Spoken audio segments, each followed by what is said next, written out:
আসসালামু আলাইকুম রহমতুল্লাহ। আমরা অত্যন্ত আনন্দিত, উদ্ভাসিত, আমরা অত্যন্ত গর্ব করে বলি, বাংলাদেশের মধ্যে রাজবাড়ী 2 আসনের সকল ভোটার ভাই ও বোনেরা, মাননীয় জাতীয়তাবাদী দল বিএনপির চেয়ারম্যান জনাব তারেক রহমান সরকার গঠনের প্রাক্কালেই রাজবাড়ী 2 এর পক্ষ থেকে লক্ষ লক্ষ ভোটারের প্রাণের দাবি।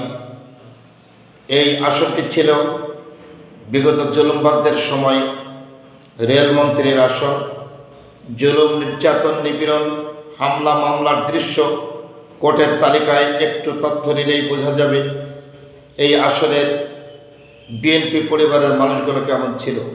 ঠিক সেই ঘাত প্রতিঘাত সংগ্রামের মধ্য দিয়ে ত্রয়োদশ জাতীয় সংসদ নির্বাচনে 12ই ফেব্রুয়ারি 2026 বৃহস্পতিবার সারাদিন প্রতিবাদী ভোট পড়েছে, যা আমরা গর্বের সাথে বলতে পারি সারা বাংলাদেশের যত নির্বাচনী এলাকা অঞ্চল আছে সমস্ত এলাকা অঞ্চলের চেয়ে সর্বোচ্চ পরিমাণ ধানের শেষের ভোট বেশি দিয়েছে এই রাজবাড়ী 2 আসনের মানুষ।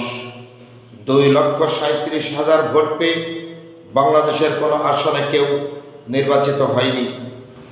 অথচ রাজবাড়ী 2 এর মানুষ জনাব জননেতা হারুন আর রশিদকে মানুষ মনে প্রাণে অন্তঃকরণে হৃদয়ে ধারণ করে, গ্রহণ করে, বরণ করে নিয়ে প্রতিবাদী ভোট দিয়ে বিজয় করেছে।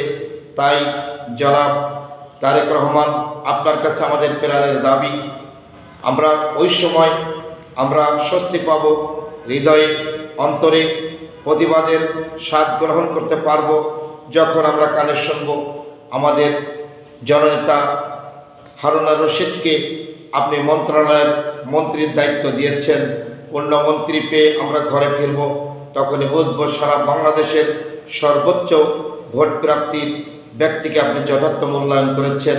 আমরা গর্বিত। ইনশাআল্লাহ আগামী দিনের যেন এই আসনের ভোট ব্যাংক স্থায়ী হয়, যেন মজবুত হয়, ভিত্তিমূলের সঠিক হয়, এমন একজন জননেতাকে আমরা মন্ত্রী হিসেবে দেখতে চাই। এটা আমাদের মন ও প্রাণের দাবি।